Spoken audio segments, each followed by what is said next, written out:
So yeah, this is definitely one of the best security conferences around, I think. Anyway, I hope you agree, especially in the state of Michigan. And although I love to have my Converge and B-sides and everything else and fit those in during the year, and we're on the Detroit side of town. And there's some wonderful people in my stack that I actually linked up with. But I'm D0xt0r. It's a funny name, but at one point I worked with people that had multiple doctorate degrees, and I said I will never get a doctorate degree. So that's where the name comes from. I have a history, and I'll talk about that. But this all started with an idea, and the idea and the concept is that we were going to make an automotive certificate program at Walsh College, and that's where I worked at the time. And they're still going about, and they're still doing it, which is awesome. And it's hands-on, it's offensive, and the way we go about it is that we're including people from different parts of the automotive industry. And me being more like the gray hat that grew up into like operational security type of person, decided that, hey, in these conversations, and as I was talking to people that work for the automotive companies that actually do try to secure their automotive vehicles the best they can, I felt a little bit out of place. I feel a little bit more comfortable in this type of environment with people like myself. So that's where this kind of came from. So we're talking about the cultural crash. And there's a couple of things that I've observed along the way while I was going to some of these different vendors and, the suppliers and automotive people, organizations, and talking to them about possibly linking up and joining the forces to help with the certification. So along those lines, basically, I felt like, whoops, there's a little bit there. I felt like... What my associate is trying to say is that our new brake pads are really cool. You're not even going to believe it. Like, let's say you're driving along the road with your family, and you're driving along, la-li-la, woo, and then all of a sudden there's a truck tire in the middle of the road, and you hit the brakes. Whoa, that was close. Now let's see what happens when you're driving with the other guy's brake pads. You're driving along, and all of a sudden the kids are yelling from the back seat, I gotta go to the bathroom, Daddy. Not now, damn it. Truck tire. I can't stop. Help! There's a cliff. That's when your firmware screws up. And your family's screaming, oh my God, we're burning alive! No, I can't feel my legs! In comes a meat wagon! Wee, wee, wee. And the medic gets out and says, oh my God! New guy's in the corner puking his guts out. All because you want to save a couple extra pennies. And to me, it doesn't get out. Now! Do you validate? Now! Okay, thank you. So I kind of like that, because that's one of the things that, in the security arena, we often get told is, hey, what's it going to cost? Is it actually, going to, is there a trade-off? Should we eliminate this or should we just accept the risk? Should we just keep on moving forward? It's the decisions that we have to make. But what we have to do here is take it a step back. And basically what we have to do is try our best to define culture. And through this conversation, through this presentation, we're going to talk about stereotypes, the similarities we have between people in corporate culture and people that are traditional hackers, people that actually work in their own workplaces, set up their own different boxes and try to attack those boxes to try to better our own understanding of security. What are some of the countermeasures and the cultural clashes that go with that? And hopefully we're going to look at the case study because I also believe a lot in history and we don't want to repeat that. So that's the kind of talk this is. It's not very technical from that standpoint, but so if you're expecting a more technical talk, then you might want to go to something else that's a little bit more technical. But So about me, I have 18 years of experience in operational security, and I worked mainly at a college level, and I was one of the guys that they kind of looked to when they had security breaches and stuff like that and say, okay, well, how did this get out? And I would do a quick Google search, and I'd find like the document that some idiot posted out there exploiting our information, or posting our information to the web. Basically, I spent 6 years teaching cybersecurity. I'm a big fan of Ed Scotus and what he's done at SAMS. I think they're doing it right. It's a bit expensive, so I was trying to build a program that was basically competitive with that. And I'm a past full-time faculty member at Walsh College. So the views that I have in this presentation and things I talk about are obviously my own and not of my employer. So when we talk about culture, we have to realize that in 1952, some sociologists went out and, or anthropologists went out, and they tried to define culture. And then basically 50 years passed, and they had 164 different definitions. So by the 1990s, somebody finally drew the line in the sand and said, well, this is probably one of the best ways that we can define culture. And culture is the consistence of derivatives of experience, more or less, that have been learned. So it's a learning feature. It's part of us, and we learn it through others and that are around us. And it's a team effort. That's what culture is, basically. So it kind of sounds like some of the meetings that I've participated in, though, when you don't have a decision and you just keep on going on and on. The hacker culture, though, I think we can, when I speak about the hacker culture, this is what comes to my mind, that we're noble explorers, we're protector or guardians of the interwebs. There's also divisions within that hacker culture. There's the Black Hat versus the DEF CON. Obviously, DEF CON supporting more of the EFF group, less expensive, or DEF CON definitely less expensive than the Black Hat culture, where you pay a lot more for viewing the same presentations pretty much the week before. There's the ethical versus the unethical, and where do you draw the line in the sand with that? And there's many shades of gray. There's the hacktivists versus law enforcement, and then there's also the subject, when we talk about that, it's very deep and wide. So due to diversity and experience, the views of this may vary, and we could probably argue about this all day. So when we classify hackers, or at least when I classify hackers, I think of more like the DEF CON, the traditional hackers, people that, like myself. I grew up testing security controls, and I didn't really realize it until I got a formal education. And then I started realizing, like, hey, wait a minute, I was actually like pen testing a lot of this stuff, and wow, I didn't really even think about it, from physical locks all the way over to websites and stuff like that. And then I started to realize some of the folly of my ways. The Black Hat actually represents more of the corporations, and there's a few people like Mudge that actually can make the crossover from the DEF CON to the Black Hat and so on and so forth, and consult with the Pentagon. And he kind of represents a lot of us, and he helps out with the hacker community as well. Cultural clashes, basically, these are the ones that I think that we have. We have media versus the hacker versus corporation. We have a huge one, which is basically, should we go ahead and have open source for automotive vehicles versus the closed source argument? One side believes that it's information sharing. The other side believes that we should have hands-on. There's the unbound people, which is more the hackers, versus the corporations that have very strict boundaries of what you can and cannot do, and what you will say and what you won't say, or you won't have a job. So there's the communication response. There's the hacker tools that are out there that are different. Obviously, the corporation has a lot more money to spend on tools, where we develop our own and we post them to various websites to make them available for people that want to play with them.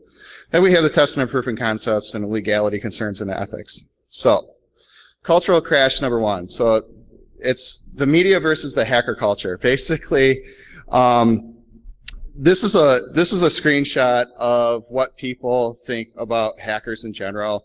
We don't all wear hoodies, first and foremost, but this is the stuff that they put out there. You guys all know this. And then there's ads and stuff like that along the way. It says, how hackers and car makers are battling for control of your ride. Well, when the average user reads this, they think that you're trying to break into their car. And that's not necessarily true for the most part. I mean, we're just interested in like trying to figure out, we might want to plug into the CAN bus of the vehicle. It might be our own vehicle, just to see what we can do, what we can make work and what we can't work. We're makers. And from that sense, I mean, that's what we do. So does the media portray the culture of the hackers like as being bad? Absolutely. But they also portray the corporations as being bad as well, depending on what the flaw is in their vehicles. And you can find different types of, examples for that. So Henry Ford, basically, he's one of our original hackers, and he's from around the, Detroit metropolitan area, so we all know about him if we grew up around there. But he talked about failure as simply the opportunity to begin again, this time more intelligently. And that's the way we all have to approach it. And from that standpoint, as far as a corporation, it's like, if a hacker finds some kind of flaw in your system, then that's actually a good thing, because now you know it exists, and now you know there might be something that you have to address at that point. Is it something that we have to address? And you do a risk analysis on it, and you kind of move on. So when you talk about media versus hacker culture, where is the media when we actually look at military and when we look at the law enforcement agencies and stuff like that that are out there? They're hackers as well. And I've actually had the pleasure of training people that have been ex-military, that are military, that are actually law enforcement agents along the way in offensive and defensive technologies as it relates to computer security. And they're pretty cool people, but they think a lot like the hackers, the homegrown hackers that I was at one point, which is pretty cool. So we are the makers, breakers, and builders, and we do have a law enforcement among us as well. And, that gets more along the lines of the Black Hat versus the DEF CON conferences and stuff like that. Obviously, if you're familiar with DEF CON, you know that law enforcement isn't really welcomed at DEF CON. But media versus the hacker culture resolution. Stereotyping really doesn't help any of us. So we all don't shut cars down on busy freeways. We might test in our own garages.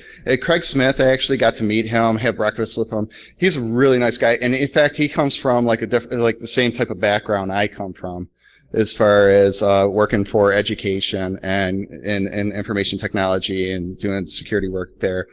Not every corporate person is born stiff. Okay, I met some really cool people that worked with us actually are in the corporations that know a lot. And in fact, some of those people actually helped out over at B-Sides this year. And they were supporting like the Hacker Challenge, and they came up with all the various different challenges. So they are among us, believe it or not. Now, they might not come out and say, and here's a problem with this too, is that as hackers, we like to find a hole in something, and we kind of like say, WTF, what's up with this, like this hole in this product, and why isn't this fixed? And then we like to point at the organization and say, God, you guys must be stupid. But a lot of times with that said, it comes down to somebody did a risk assessment, or they might have known about it, but they can't speak about it. And we've seen some of that recently as far as... Okay. All right. So, anyway, so basically, what we have to think about there is now I'm totally distracted. Where was I? But anyway, yeah, that totally distracted. But thank you. It was a pleasant distraction anyway. But what we have to think about is like basically pairing ourselves up with the corporate environments and like how to work with them, and in a constructive way. So corporations don't all address the zero-day disclosures in a timely manner as we would all like to see.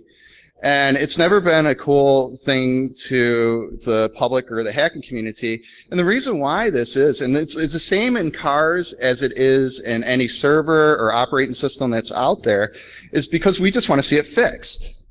Okay, and the reason why we like go ahead and we just go put things out there and to the public and we say, okay, well here's the vulnerability is because it actually lights a fire underneath somebody's bum. And what you have to realize is there are employees that are in the corporate that care about those security concerns. We have, like, with the example, and that's what I was getting to before I was interrupted, was with Yahoo. Recently, they had a very good security expert in over there, okay? And he finally came out and said, look, we tried to secure this stuff a few years ago before this all happened. We tried to be, you know, in the forefront as far as security in Yahoo, but basically what happened was they decided not to, you know, they decided the cost of spending the money on the countermeasures wasn't worth it, okay? So he ended up moving on, and he's probably getting paid pretty good for it, and maybe has less stress. But that type of stuff does happen. So anyway, media versus the hacker culture and the resolution, you could see here is like, there is like one way that I was looking at this, like as far as like the hacker in me is like, why don't you just fix the damn thing? Okay, and that's on the outside. But when you look at it from a back view, and as I'm sitting in these meetings and I'm meeting with these people that are very intelligent, and just as every bit as intelligent as me, and totally understand and are able to hang with me in my conversations, I was like, wow, these guys are not all idiots. These guys actually do know what they're talking about. They're actually in our community. They're doing a lot of the cool stuff that we're doing. And we have to realize that perception is something that we all make up. And this is like psychological. And it's like, you know, at that point, and I always like to think of it like this. It's like, it's just like a culture, but it's made up in your mind. It's something that you've learned ever since you were a baby and you were born, and you carried it right through. And my perception had to change at that point. And that was like that was a paradigm shifting thing. And going to a lot of conferences, I've heard a lot of hackers kind of bash, you know, the corporations and stuff like that for not fixing things right away. But there is a resolution for that. So dispel the myth of terms of contribution. So there's teamwork. What I want to think about is like, how can we go ahead and contribute more to the actual corporate environments. And the one thing is the corporate environments are now welcoming us in. And at the time when I came up with this conversation, they weren't as much so welcoming us in to go ahead and hack their stuff and try to welcome us forward into vulnerability management programs. So obviously, you know, GM was the first to start. They came out with a vulnerability disclosure program, but that was a big step. When I seen that, I'm like, wow, things are actually changing, maybe for the better. Okay, their disclaimer sucked a little bit, but you know, a lot, but anyway, they want to put, and the reason why I say that is because they want to put constraints around the hackers. Remember, we're unbound. We don't like boundaries. So when you try to put a constraint around us, corporate, then basically what happens is you really turn us off. We don't want to be like held liable for something that we want to disclose to you to try to fix your product because you probably should have thought about it in the first place. What we want to do is basically go ahead and, you know, help you out and just get it fixed. You know, that's the mentality. And you know, there's a certain pride, and it depends on the person. It depends on the motivation. It might actually be like, hey, look, I did this. It was me that actually found this problem, and they fixed it. I think that's where the pride really is with the hacker community. And I think that's where it's got to stay. So we can definitely go ahead and build bridges in terms of that. But, you know, I also understand the legality side of the corporation, that they don't want to be held liable for something that might actually cause death or harm. God knows they already have teams of lawyers that they go ahead and employ full time. So realize when somebody talks to media, corporate or versus hackers, sometimes the message gets edited too. So I actually did, I did Channel 50. There was a Street Beat this year. I talked about hackers in general. I talked about some of the security concerns we have, and that's a different topic as far as the nation state and what we have to be more aware of. But in those conversations, like, you know, you have to realize that sometimes when you say stuff on TV and media, and for those of us that have actually been media trained, sometimes it might get edited or cut down, and then all of a sudden it doesn't sound right. So you have to realize that, and that happens in corporate too.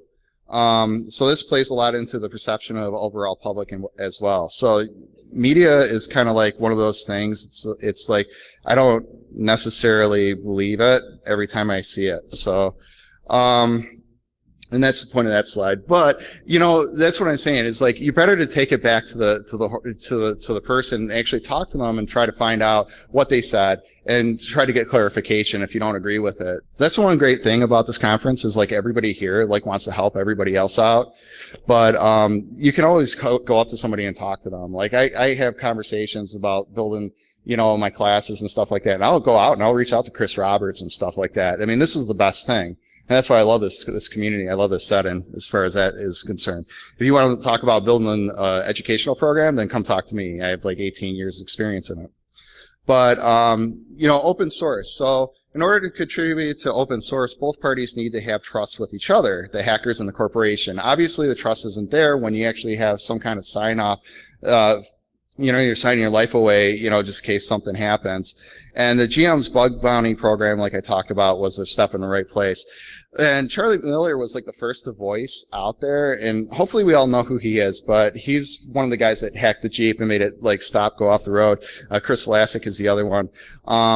And basically, with that said, he blasted GM right when it first came out because he read the terms of agreement.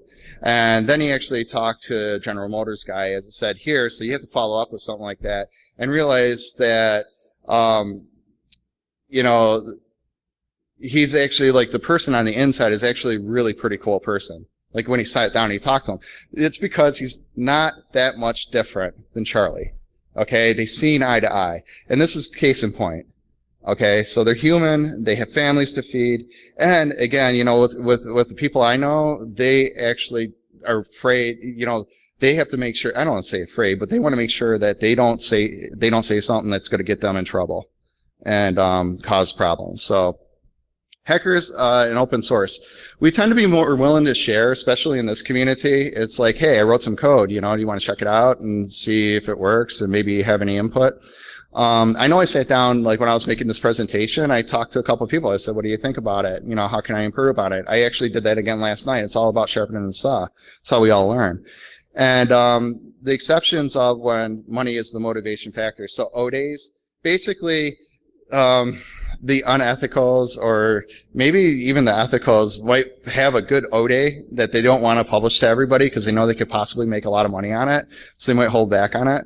So this depends on their ethical alignment, their financial situation. Obviously, if you're not making bank and you find an O-day, it might be like, wait a minute, I kind of got to feed my kids. There might actually be some ethical choices you have to make there. Hopefully you make the right ones. But with DEF CON, for example, it has parties where people are all up all night sharing, working together, hacking, and helping to facilitate each other's education. And that's the greatest strength of this community. That's what I love about it the most. And that's why I teach security, because it's fun. I mean, I just went and I seen Nick Jacobs talk, and basically what was cool is is there anybody in that 5 Nights at Freddy talk that was there? Okay, Nick Jacobs is actually one of my former students, which is kind of cool. So I'm proud to say that because I see a couple of them here. And actually, I'm hooked up and I'm hanging out with another one all conference, which is cool. So it's fun. When you have a passion, you can share it. And I think we all have a passion we could share. And that's why I'm up here. So open source is a theme for the most part. B-sides, cons, etc. They're clear examples of that. With the cultural clash, though, it's like there is an exception on this. Obviously, there's a couple of manufacturers out there, Local Motors, WikiSpeed, and some others. They actually believe in open source. They publish their different products that are out there so people can review it and actually look at it and say whether this is a good build or it's not a good build for their cars, if there's any kind of vulnerabilities in it. What should we do with that? But, as far as like GM, Ford, and some of the other ones, they tend to be more tight-lipped about what they're working on. And that's more apparent, like, you know, when I went to similar facilities, it's like, you know, I taught a lot about physical securities. When you go into has anybody ever gone into a corporation like Ford, GM, or any of the big three automotives around here? Yeah, when you go in there, it's like you go in through your first man trap, you're like, wow, they're really, really serious. And by the way, I try to like talk to people and see if I could kind of socially just let them no, that wasn't going to happen. They knew that they could lose their job. So it was very serious, but I was thinking like, well, maybe if I was nice to this guy, he would let me in so I wouldn't have to wait here like 15, 20 minutes for somebody to come get me. And it didn't happen. So they are very, very security conscious. So there's codes for CAN bus that are not published. It requires using techniques like fuzzing, but the GPAC shows that fuzzing works, and that's how Charlie Miller and Chris Vlasic actually got their data. So hiding the codes only slow down the attacks, but it doesn't really stop it overall. And, you know, I think maybe that's a strategy that the corporation likes to have, and maybe that's why they're not so big on open source. But, you know, attacks are going to happen, and people are going to find their way around systems.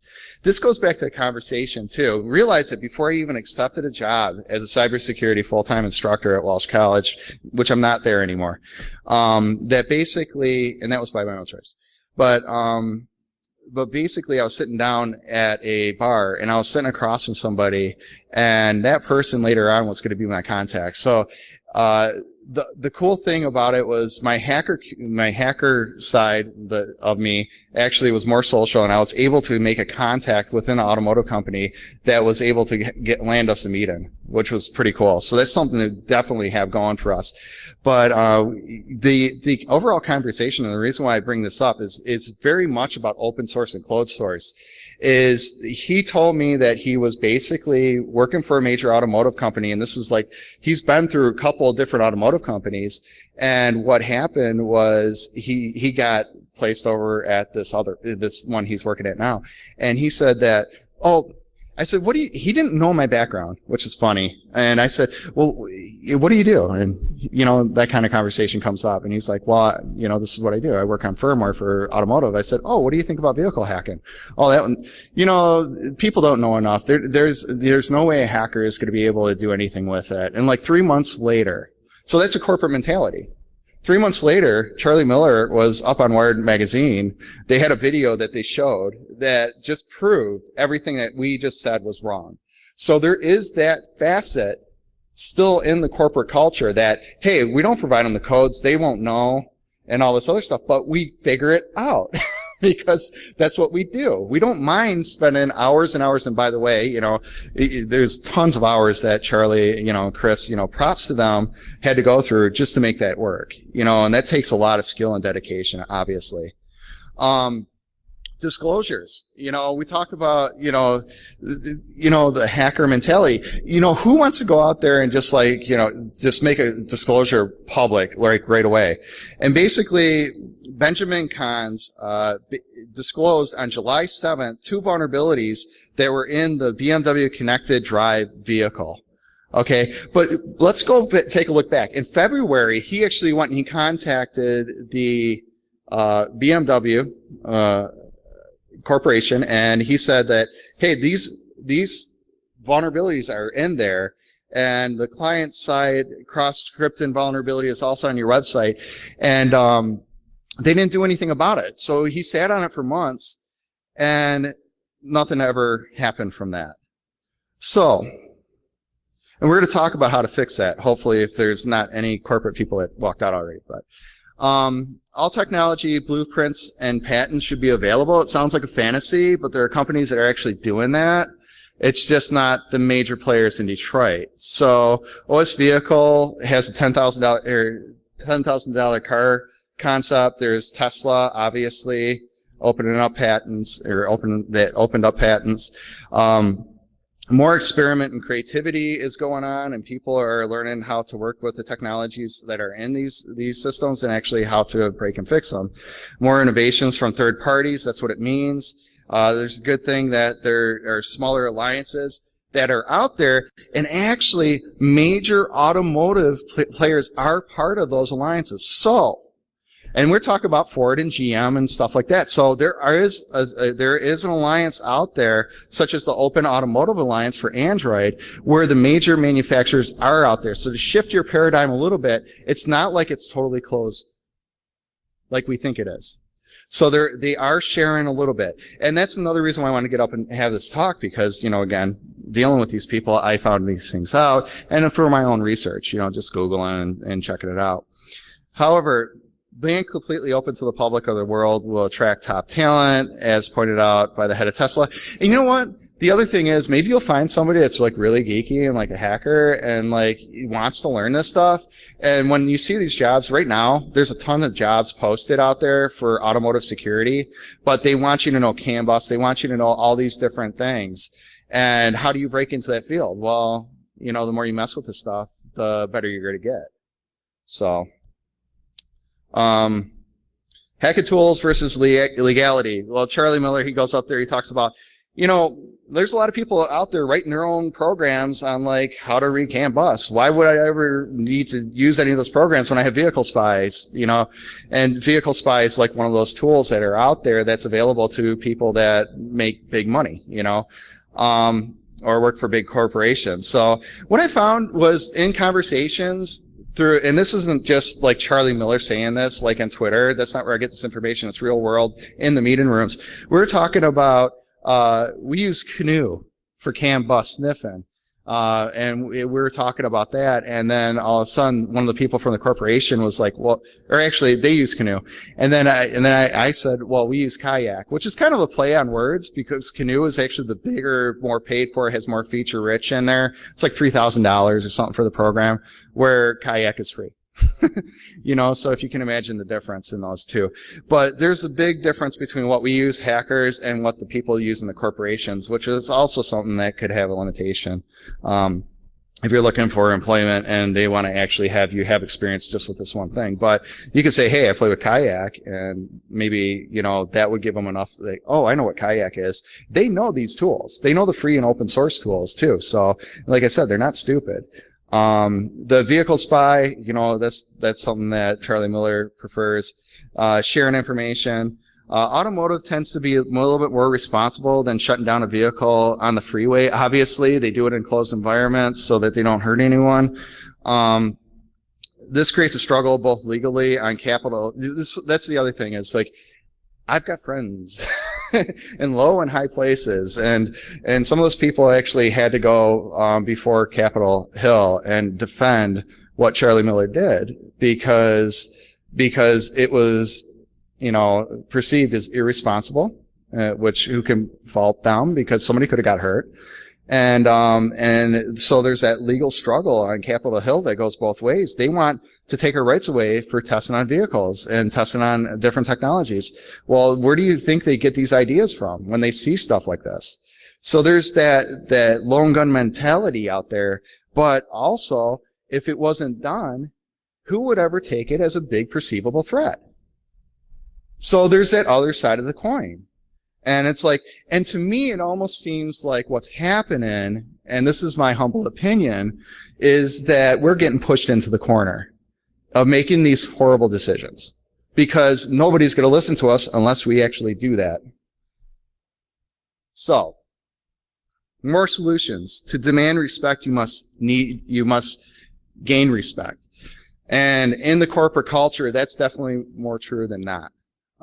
So it pays to be professional when you're dealing with these people. I didn't have the Tommy Boy meeting because I understood that. Okay, that's what was going on in my head. Was the crashing and stuff like that and the burn. Your car's going to do this and that unless you know you actually get our help. But rants are good, but solutions are better. I think we started off a few years ago. We used to rant about security. Now we're all talking about solutions. So we have to have clear lines of communication. And when I talk about this, corporate has to have clear lines of communication with the hacker culture. The hacker culture also needs and wants that communication.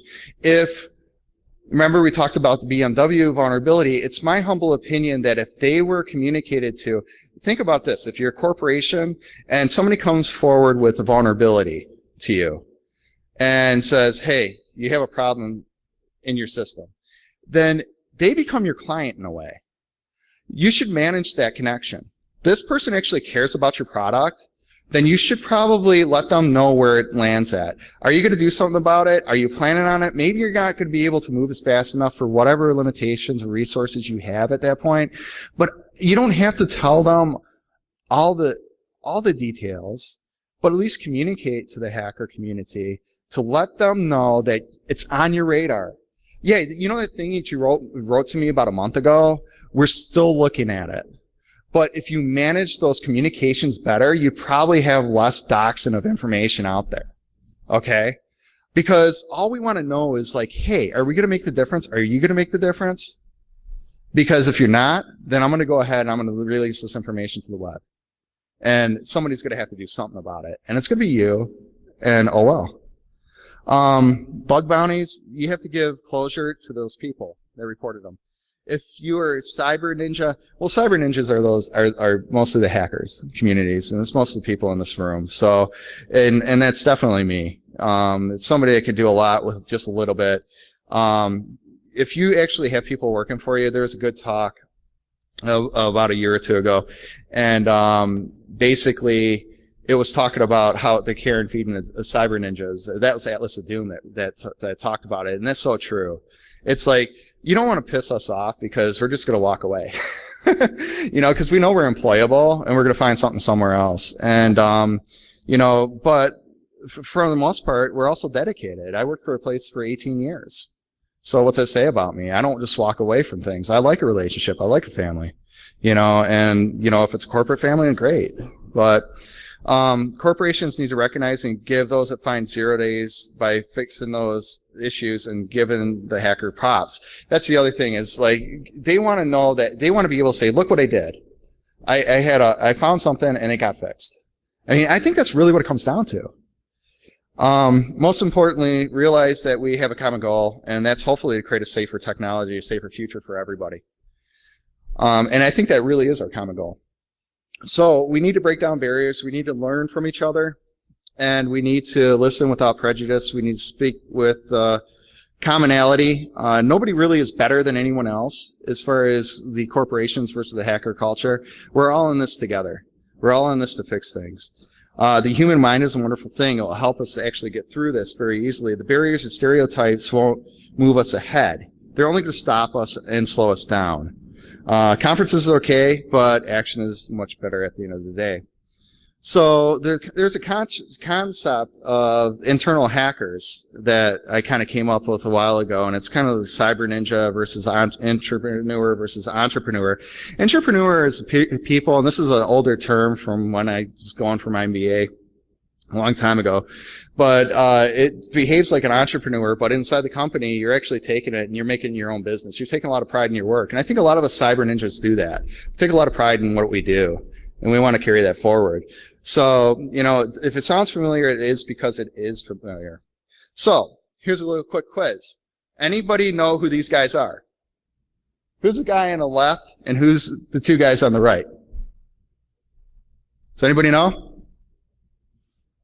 So this is like the last part of my talk here. Whoops. I probably already just said it. It just went forward. So it's Roger Boydgley, physical engineer, which is on your left, and Charlie Miller and Chris Vlasic, which is on your right. So I got my directions messed up here.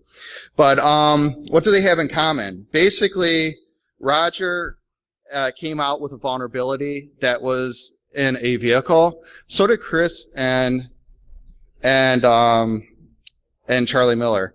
And the perception of Roger was much like Chris and Charlie at the same time. They have messages to deliver, but the action was either slow or too slow or in denial. So keep in mind, Charlie and Chris, again, they did not go out to Chrysler and say, Chrysler, you know, we're just going to go ahead and release this. No, they gave Chrysler some time. They didn't get the response that they thought they should have had, and then they released it, okay?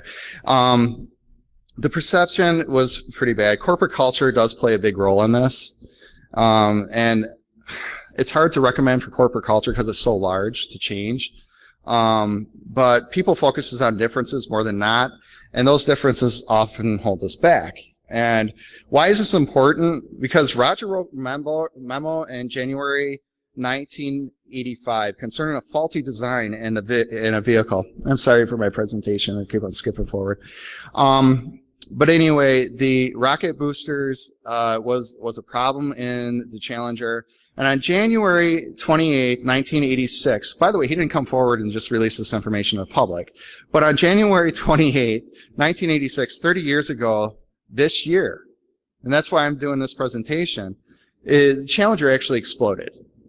Okay? Why? Because nobody did anything about it. They just kept on pushing forward.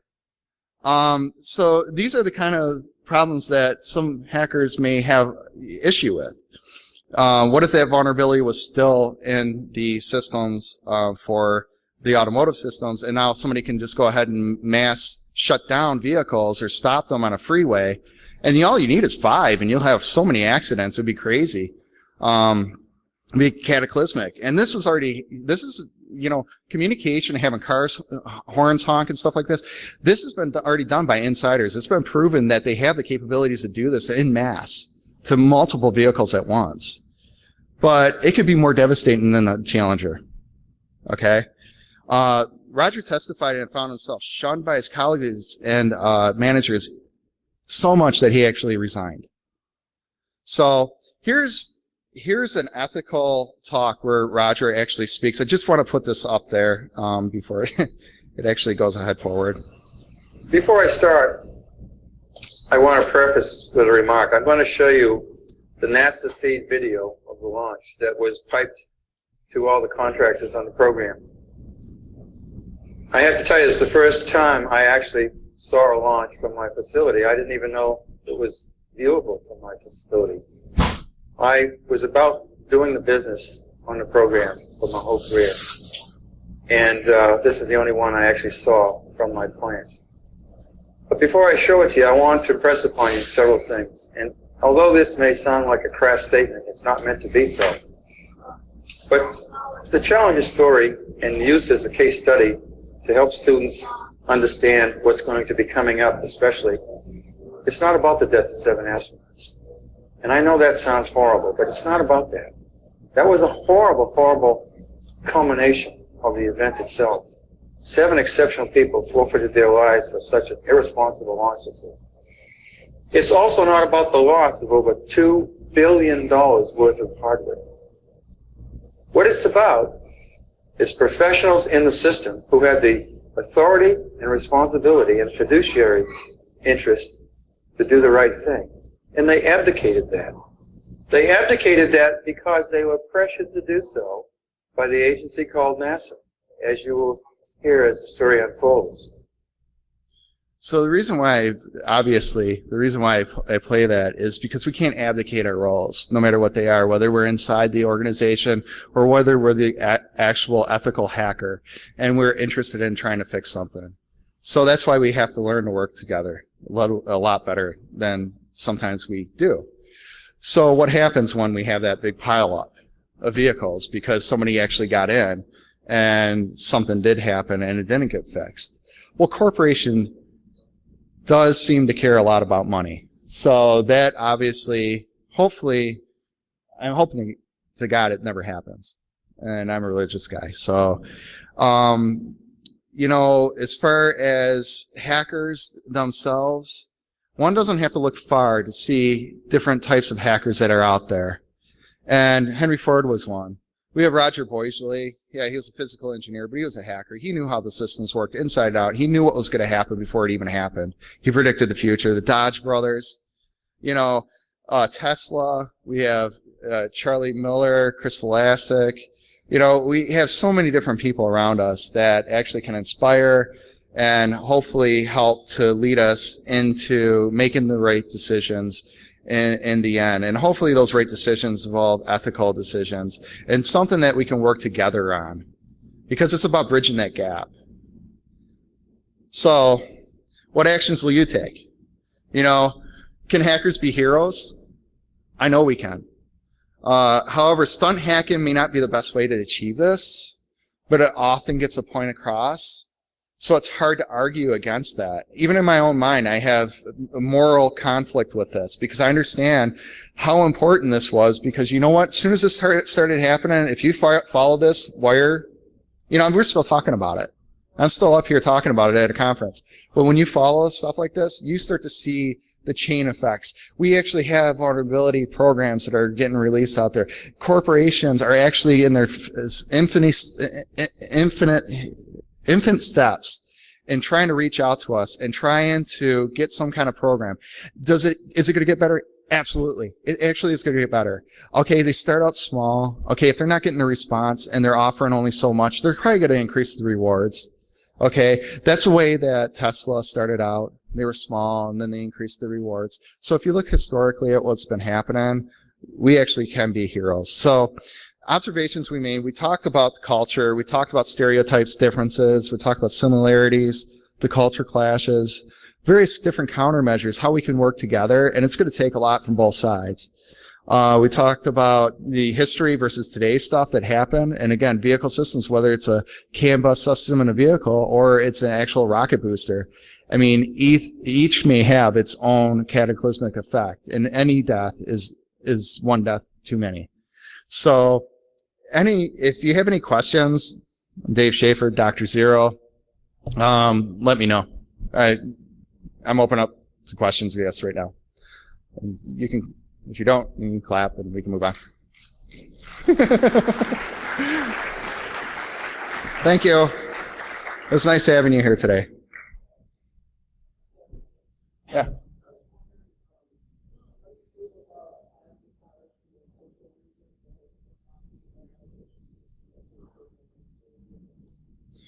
So the question is, how do I feel about unlocking vehicles' potentials through automotive cars? And he gave an example of a navigation system. I think that, if you could, personally, I feel that that's cool. I think that we should investigate, we should explore. However, I know for a fact that corporations don't feel that way for obvious reasons, but yeah. I think that's awesome. It's like going out buying a nest. Why shouldn't you go out buy a nest and go ahead and try to see how to get telnet to it and try to issue different commands to it? Absolutely, do it. Any other questions?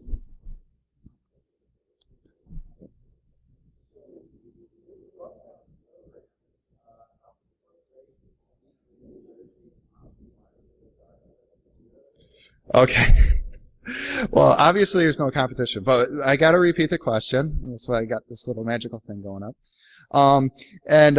It's basically, how can the corporations compete with the dark web, with O-days that are being auctioned off for like hundreds of thousands of dollars and stuff like that? Obviously they can't.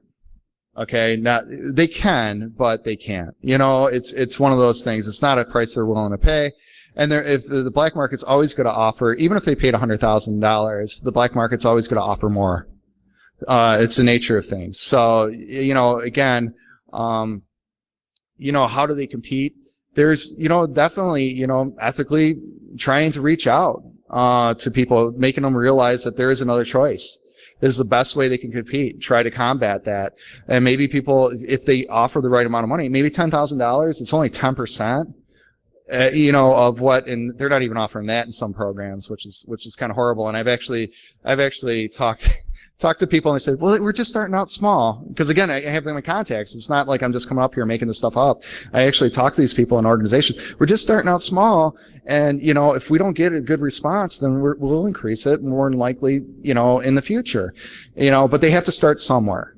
And, and if you give somebody $10,000 or $100,000, they may actually go for the 10,000 just because it's the right thing to do, as opposed to, because when that thing hits the black market in O-Day, you never know what foreign government or whoever is going to use that, because that's the people that are going to pay for that stuff, right?